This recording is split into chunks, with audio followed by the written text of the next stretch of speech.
আমার বাবা আমার যখন 10 বছর বয়স তখন মারা যান। মা তখন বিধবা হয়ে যাব। তারপর থেকে চাচা আমাদের বাড়িতে আসতো বাজার নিয়ে। আমি ছোট হলেও বুঝতাম চাচার এত দরদ কেন আমাদের প্রতি। একদিন রাতের দৃশ্য দেখে আমায় এমন মনে হলো যে আমি এই পৃথিবী ছেড়ে চলে যাই। তাহলে মূল গল্পটা বলি। হ্যালো বন্ধুরা, কেমন আছো তোমরা সবাই? আমি তোমাদের সবার প্রিয় কেয়া আপু, তোমাদের জন্য নিয়ে এলাম একটা নতুন গল্প। আজকের গল্পটা শুনলে তোমাদের 100% হাত নাড়াতে হবে। প্রতিদিন নিয়মিত গোপাকবির গল্প পাওয়ার জন্য আর আমার সাথে কথা বলতে চাইলে আমার চ্যানেলটি সাবস্ক্রাইব করে নোটিফিকেশন বেলটি অল করে রাখুন। তো গল্পটি শুরু করা যাক। বাবা মারা যাবার 4 মাস না যেতেই হেলিম চাচার আমাদের বাড়িতে রোজ যাতায়াত শুরু হয়েছে। চাচা আসলে মা ভাত বসাতেন বা চায়ের পানি ছড়াতে। চাচা আসার সময় হাতে করে বাজার নিয়ে আসতো, ব্যাগ ভর্তি বাজার। মা ওনার হাত থেকে বাজারের ব্যাগ নিয়ে নরম কণ্ঠে বলে উঠতেন, ঘরে গিয়ে বসেন, আমি চাই পানি চড়াই। মায়ের নরম কথায় হেলিম চাষি দিত। এ হাসির অর্থ আমার তখনও জানা ছিল না। বয়সটা কম, আমার 10 বছর হবে। সব জিনিস এতটা না বুঝলেও শুধু এটুকু বুঝতাম সেলিম চাচা আমাদের সাহায্য করছেন। না হলে প্রতিদিন আমার জন্য লজেন্স আনবে বা কেন? আমি বস্তির ঘর ও ঘরটাতে থাকলে উনি আমার হাতে লজেন্স হাতে দিয়ে বলতেন, নেই রাসেল লজেন্স খায়। আমিও হাসি মুখে লজেন্স নিয়ে বাইরে ছুটতাম। মা আমার দিকে তাকিয়ে থাকত। 2টা লজেন্স পেলে একটা ফাহিমকে দিতাম, আর একটা আমি খেতাম। ফাহিম আমার বন্ধু, তার বয়স মাত্র 9 বছর। একটা থাকলে সমান সমান ভাগ করে খেতাম। ফাহিম আমার ছোটবেলার বন্ধু, অনেক ভালো বন্ধু। দিনের অনেকটা সময় আমরা স্টেশনে কাটাই, ভাঙি জমাই ট্রেন আসলে কুলির কাজ করি, কখনো কখনো বাদাম বুট ও বেচি। এই স্টেশনে অনেকের সাথে সখ্যতা, কিন্তু ফাহিমের সাথে সখ্যতা আমার ছোট থেকেই। ফাহিমের বাবা মা নেই আমাদের বস্তিতে, ওর বুড়ি নানির সাথে থাকেন। রাসেল বলতে শুধুই বুঝি না নিয়ে সব। স্টেশনের পাশেই বস্তি, এ জীবন কেমন তা শব্দ জগতের মানুষের উপলব্ধি করা সম্ভব নয়। শব্দ সমাজ যা জানে তার ছিটেফোঁটাও আমাদের সাথে মেলে কি না সন্দেহ। হ্যাঁ, আমরা তো তাই, আমরা কুলি, আমরা ফেরিওয়ালা। আমার শব্দ সমাজে মানুষের মতো অত শিক্ষিত নই। আমরা দুবেলা পেট পুড়ে খেতে পেলে খুশি হই। আজকে ভাঙি বেশি পাইনি, যা পেয়েছিলাম তা খুব কম।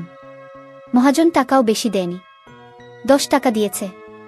ফাহিমের সাদা মুখটা আজ কালো হয়ে গেছে। সেও বেশি কিছু পায়নি। বাড়িতে কি নিয়ে ফিরবে এটা ভেবে কষ্ট পাচ্ছে।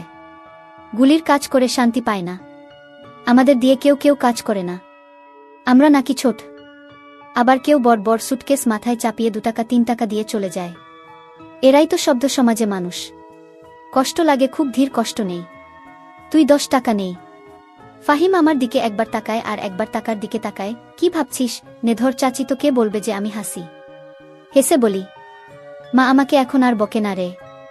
ওই হেলিম চাচা আছে না, উনি আমাদের ব্যাগ ভর্তি করে বাজার করে দেয়। আচ্ছা, উনি কেন ব্যাগ ভর্তি করে বাজার করে দেয়? আমাদের সাহায্য করে তাই। তাহলে আমাদের সাহায্য করে না কেন? আমরাও তো 2 বেলা খাইতে পারি না। আমি আবার হাসি।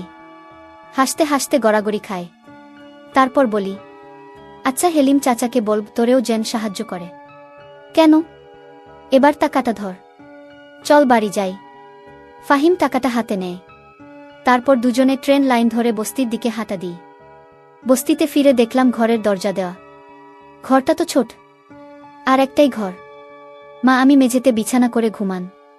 আমাদের খাট নেই তাই মা আমাকে কাছে নিয়ে এখনো ঘুমায়। আব্বা থাকতেও আমাদের কষ্ট হতো, কিন্তু এতটা না। আব্বা আম্মা দুপাশে ঘুমাত আর আমি মাঝখানে। কি শান্তির ঘুম! এখনো আমি বিছানায় শান্তিতে ঘুমাই। তবে আমি বুঝতে পারি মা অনেক রাত পর্যন্ত ঘুমায় না। চোখের জল ফেলে। মায়ের চোখের জল মাঝে মাঝে আমার মাথা স্পর্শ করে। আমি ঘুমের ভান করে থাকি। বাবাকে হারানোর পর মা কেমন যেন হয়ে গেছে। তবে ইদানিং মাকে একটু ফুরফুরে মনে হয়। যবে থেকে হেলিম চাচা আমাদের বাড়িতে যাতায়াত করে তবে থেকে। বাবা মারা যাওয়ার পর মা তেমন সাজগোজ করত না, এখন একটু সাজগোজ করে। ভালোই লাগে আমার। সবকিছু এত ভাল চলছে। হেলিম চাচার মতো মানুষ যদি আরও অনেক থাকতো তাহলে বস্তিবাসীদের এত কষ্ট থাকত না। ঘরের সামনে গিয়ে বুঝলাম ভেতরে আছে আরও কেউ থাকতে পারে। কেন জানি আজ দেখলাম না। চুপি চুপি উকি দিলাম। যা দেখলাম তা নিজেকে বিশ্বাস করতে পারছিলাম না। চোখে হাত দিয়ে ঘষা দিয়ে আবার দেখার চেষ্টা করলাম। যা দেখছি তা সত্যি। মায়ের সাথে সেলিম চাচা ঘরে বসে গল্প করছে। মনে হচ্ছে তারা দুজন কতদিনের চেনা। আমি ধরাত করে বসে পড়লাম। হঠাৎ আমার মুখটা দেখে ফেলে আমার মা। তারপর আমি জানালা থেকে দূরে পালিয়ে গেলাম। তারপর কতক্ষণ বাইরে বসেছিলাম আমার মনে নেই। তখনও হেলিম চাচা ঘর থেকে বের হয়নি। মা, হেলেম চাচা তারা ঘরের ভিতরে এতক্ষণ কি করছে? আমার কাছে হেলিম চাচাকে একটু অন্যরকম মনে হচ্ছে। আমি চিন্তা করলাম একদিন আমি জানব হেলিম চাচা কেন আমাদের এত সাহায্য করে। এর পিছনে অবশ্যই কোনো কারণ লুকিয়ে আছে। সেলিম চাচা একজন ক্ষেত্রে প্রকৃতির মানুষ, খুব হিসাবে একজন মানুষ। একটা টাকা কই যায় সে অক্ষরে অক্ষরে হিসাব করে। আর সেই লোক কিনা আমাদের প্রতিদিন ব্যাগ ভরে বাজার করে দেয়। এর পিছনে কারণ তো অবশ্যই আছে। সেলিম চাচা মায়ের কাছে কি চায় এটা আমার জানতে হবে। এসব ভাবতে ভাবতেই ফাহিমের ডাকে আমি তার দিকে তাকালাম। অস্ত্রভাবে বললাম, হ্যাঁ।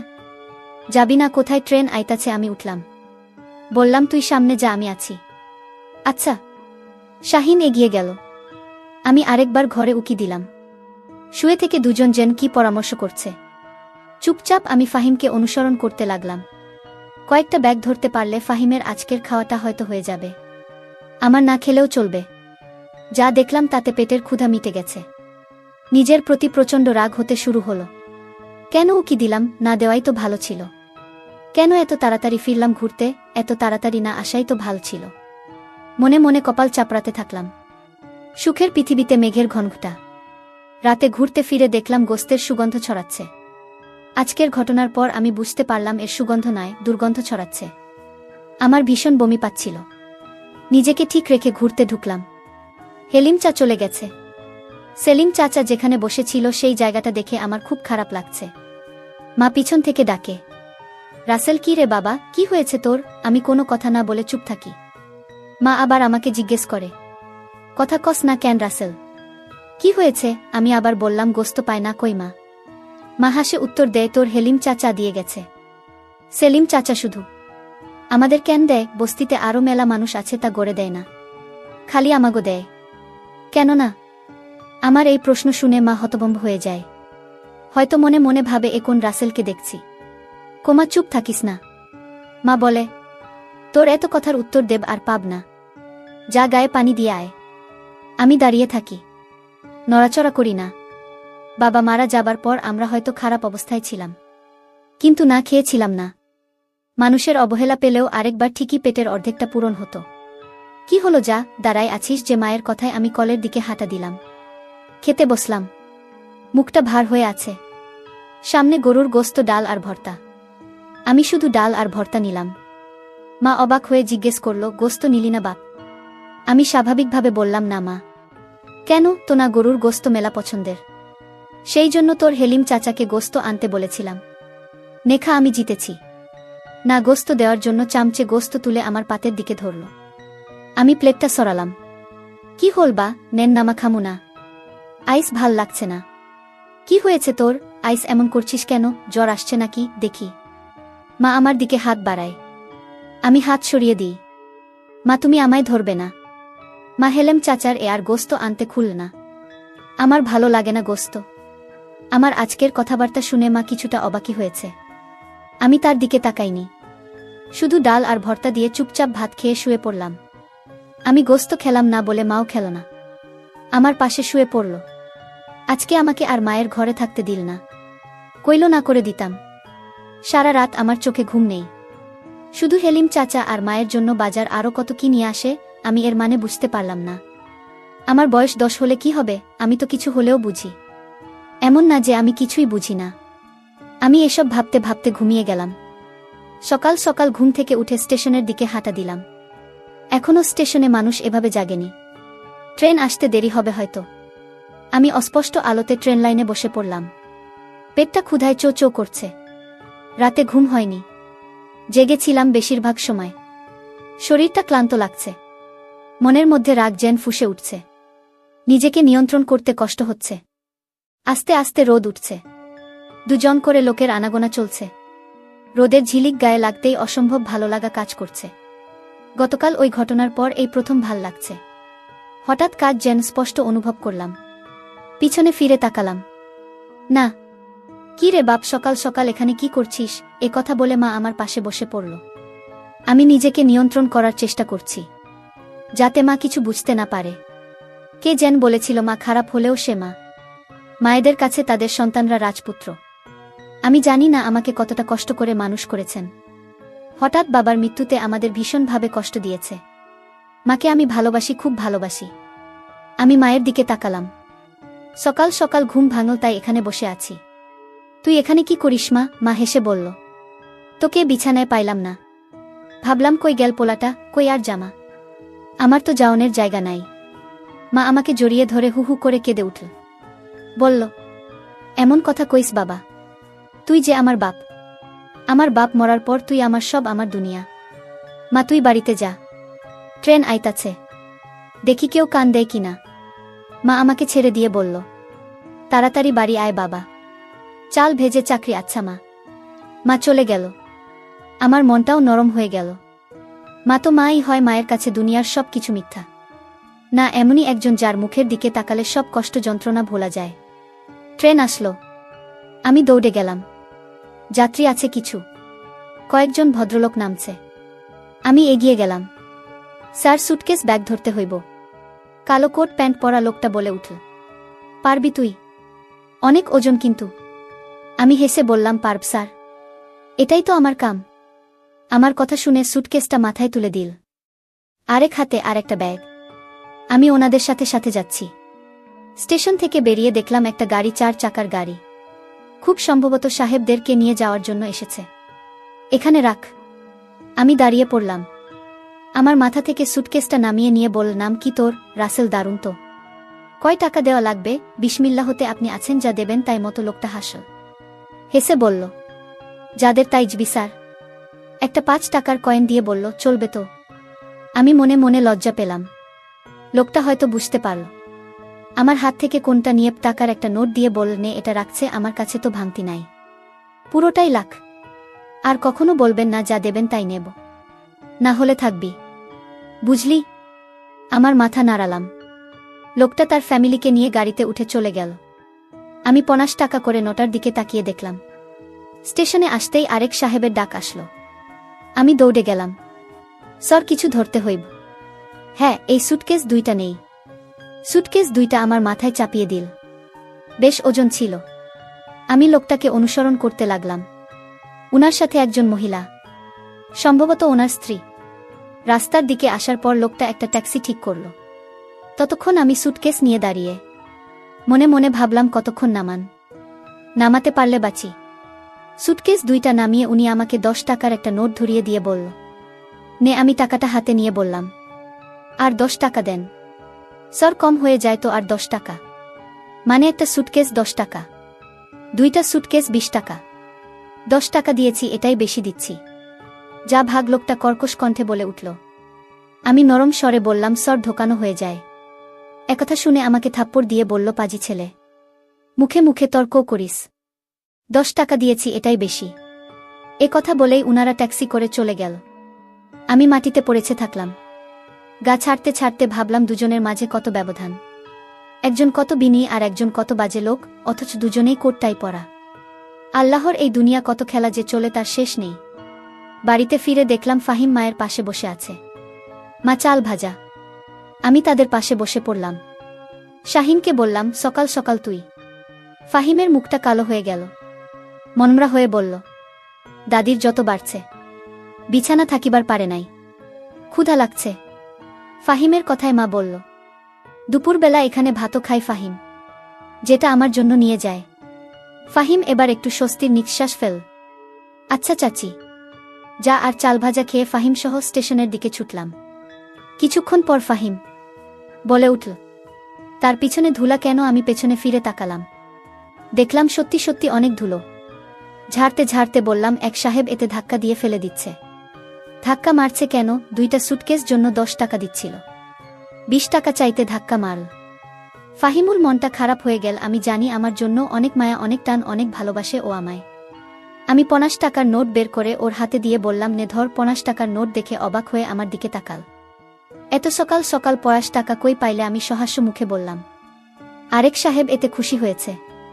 নে ধর, দাদার জন্য ওষুধ কিনিস। মুহূর্তেই ফাহিম ওর মনটা ভালো হয়ে গেল। হাসি মুখে বলল। বিকেলে বাড়িতে ফিরে দেখলাম চুলোর পাশে হেলিম চাচা বসে আছে। মা চুলো ধরিয়েছে। আমি আসার আগে বাড়ির আড়াল থেকে এতটুকু শুনলাম যে মা হেলেম চাচাকে বলছে, আপনি এ বাড়িতে আসবেন না। মানুষের কথা শুনতে হয় মাইনসে কি তাহলে ভাবতে পারো, পারুল আমার মায়ের নাম। তাও হেলিম চাচা বলল, চল কাজী অফিসে। তোকে বিয়ে করে ফেলি, রানী করে রাখবো তোকে, আমার বিয়ের ইচ্ছা নাই। তাহলে কি বিধবা হয়ে থাকবি? এ কথা শুনে মা চমকিত হয়ে গেল। হেলিম চাচার দিকে বিষণ্ণ দৃষ্টিতে তাকাল। মায়ের চাহনি দেখে আমার মায়া হল বড় মায়া। হেলিম যাচ্ছে বলে উঠল, বিয়া করতে চাই তা আছি, তাও তো হয় না নাকি আমার বাড়িতে আমার আরব ও আছে, ভিতরে সুখে রাখব না। তাহলে আমার রাসেলের কি হবে? রাসেলকে নিয়ে ভাবিস না, ওই তো আমার পোলার মতো। এই কথা শোনার পর আমার মেজাজটা খারাপ হতে লাগল। বাড়িতে কিভাবে যাব সেটা নিয়ে ভাবতে লাগলাম, যাব কি যাব না সেটা নিয়ে দোটানায় পড়ে গেছি। শেষ পর্যন্ত গেলাম। আমাকে দেখে হেলিম চাচা বলে উঠল, আরে বেটা কি খবর? গান কাজ সব ভালো তো ভালো। মিছিমিছি বাড়িতে ঢুকে কিছুক্ষণ পর বের হয়ে আসলাম। বাইরে লোকটা মায়ের সাথে তার ব্যবসা নিয়ে কথা বলছিল। আমি জানি আমি না থাকলে অন্য কথা বলতো। এখন বাজে লোক মনে হয় তাকে। আমাকে দেখে বলল, নে লজেন্স খা। আমি বললাম, আমি লজেন্স খাওয়া ছাড়া দিচ্ছি, তাহলে তোর লাইগা কি আনন্দ? কিছু না। এ কথা বলে আমি হাঁটা দিলাম। মা পিছন থেকে তাকে বাদ খাইয়া যা। আমি পিছনে না ফিরে বললাম, পরে থামো। মনে মনে ভাবলাম, থাক, তোমার সুখে আমার যেদিকে চোখ যায় সেদিকেই চলে যাব। মা তখন দৌড়ে এসে আমাকে একটা জোর দিয়ে বলল, আমি যা করেছি তো সুখের জন্যই করেছি। তোর বাপ মারা যাওয়ার পর যদি তোর চাচা হেলিম আমাদের না সাহায্য করত, তাহলে আমরা ভিক্ষা করতে হতো রাস্তায় রাস্তায়। আর তোর চাচাকে তুই যে রকম খারাপ ভাবে সে ততটা খারাপ না। তুই মাঝে তোর চাচা আমাকে রুমে দেখতে পেয়ে বাজে ভাবে নিচ্ছিস, আসলে তো চাচা তো বাবার চিঠি নিয়ে আমার সাথে কথা বলতো আর আমাকে সান্ত্বনা দিত। আল্লাহ যা করেন তা ভালোর জন্যই করে। তো হেলিম চাচা আমাদের পাশে না থাকলে যে আমাদের কি হতো? বাক, তুই রাগ করিস না। সেলিম চাচা বল, ঠিক আছে, ছেলে যেহেতু চায় না আমি তোমাদের সাহায্য করি, তাহলে আমি আর আসব না। আমার তবু সন্তান কিছুই নাই। ভাইজান মারা যাওয়ার পর আপন বলতে আপনি ছাড়া কেউ ছিল না। আমি তোমার নামে আমার সমস্ত সম্পত্তি লিখে দিয়েছি। তোমরা মা ছেলে ভালো থাকো, আমি চলে যাই। মা তখন আমাকে বলল, বাবা, তুমি যেদিন তো চাচাকে আমার ঘরে দেখে সন্দেহ করেছিলি, ওই দিন তো চাচা আর আমি পরামর্শ করে আমার নামে সমস্ত কিছু লিখে দিয়েছে তো চাচা, আমি নিজে চাইনি। তোর চাচা বলল, আপনি আর রাসেল ছাড়া কি আছে আমার, আমি আপনার নামে সমস্ত সম্পত্তি লিখে দিলাম। আর তোর চাচা তো তোর বাপের আপন ভাই, তাহলে তার সাহায্যে পেলে ক্ষতি কি? চা তো বাপের সমতুল্যই। তুই আমাদের যে রকম ভাবছিস আমরা আসলে তেমন না, এটা তো ভুল ধারণা বাপ, আমি কোনো পাপ করিনি। মায়ের কথা শুনে আমি হেলিম চাচাকে জড়িয়ে ধরে কাঁদতে শুরু করলাম আর বললাম, চাচা, আমি তোমাকে ভুল বুঝেছিলাম, মাফ কইরা দিয়ে আমায়। প্রিয় বন্ধুরা, গল্পটি ভালো লাগলে অবশ্যই কমেন্ট করে জানাবেন। আর নিয়মিত এমন আলাদা স্বাদের গল্প শুনতে ভিডিওটিতে লাইক এবং চ্যানেলটিকে সাবস্ক্রাইব করে সাথেই থাকুন। আর হ্যাঁ, নোটিফিকেশন বেলটি অল করে রাখবেন, যাতে পরবর্তী গল্প সবার প্রথমে আপনাদের কাছে পৌঁছে যায়। ধন্যবাদ বন্ধুরা, ধন্যবাদ সবাইকে। বলে উঠল। তার পিছনে ধুলা কেন? আমি পেছনে ফিরে তাকালাম, দেখলাম সত্যি সত্যি অনেক ধুলো। ঝাড়তে ঝাড়তে বললাম, এক সাহেব এতে ধাক্কা দিয়ে ফেলে দিচ্ছে। ধাক্কা মারছে কেন? 2টা সুটকেস জন্য 10 টাকা দিচ্ছিল, 20 টাকা চাইতে ধাক্কা মারল। ফাহিমুর মনটা খারাপ হয়ে গেল। আমি জানি আমার জন্য অনেক মায়া, অনেক টান, অনেক ভালোবাসে ও আমায়। আমি 50 টাকার নোট বের করে ওর হাতে দিয়ে বললাম, নে ধর। 50 টাকার নোট দেখে অবাক হয়ে আমার দিকে তাকাল। এত সকাল সকাল 50 টাকা কই পাইলে? আমি সহাস্য মুখে বললাম। আরেক সাহেব এতে খুশি হয়েছে। নে ধর, দাদার জন্য ওষুধ কিনিস। মুহূর্তেই ফাহিম ওর মনটা ভালো হয়ে গেল, হাসি মুখে বলল। বিকেলে বাড়িতে ফিরে দেখলাম চুলোর পাশে হেলিম চাচা বসে আছে। মা চুলও ধরিয়েছে। আমি আসার আগে বাড়ির আড়াল থেকে এতটুকু শুনলাম যে মা হেলেম চাচাকে বলছে, আপনি এ বাড়িতে আসবেন না। মানুষের কথা শুনতে হয় মাইনসে কি তাহলে ভাবতে পারো, পারুল আমার মায়ের নাম। তাও হেলিম চাচা বলল, চল কাজী অফিসে। তোকে বিয়ে করে ফেলি, রানী করে রাখবো তোকে, আমার বিয়ের ইচ্ছা নাই। তাহলে কি বিধবা হয়ে থাকবি? এ কথা শুনে মা চমকিত হয়ে গেল। হেলিম চাচার দিকে বিষণ্ণ দৃষ্টিতে তাকাল। মায়ের চাহনি দেখে আমার মায়া হল বড় মায়া। হেলিম যাচ্ছে বলে উঠল, বিয়া করতে চাই তা আছি, তাও তো হয় না নাকি আমার বাড়িতে আমার আরব ও আছে, ভিতরে সুখে রাখব না। তাহলে আমার রাসেলের কি হবে? রাসেলকে নিয়ে ভাবিস না, ওই তো আমার পোলার মতো। এই কথা শোনার পর আমার মেজাজটা খারাপ হতে লাগল। বাড়িতে কিভাবে যাব সেটা নিয়ে ভাবতে লাগলাম, যাব কি যাব না সেটা নিয়ে দোটানায় পড়ে গেছি। শেষ পর্যন্ত গেলাম। আমাকে দেখে হেলিম চাচা বলে উঠল, আরে বেটা কি খবর? গান কাজ সব ভালো তো ভালো। মিছিমিছি বাড়িতে ঢুকে কিছুক্ষণ পর বের হয়ে আসলাম। বাইরে লোকটা মায়ের সাথে তার ব্যবসা নিয়ে কথা বলছিল। আমি জানি আমি না থাকলে অন্য কথা বলতো। এখন বাজে লোক মনে হয় তাকে। আমাকে দেখে বললেন,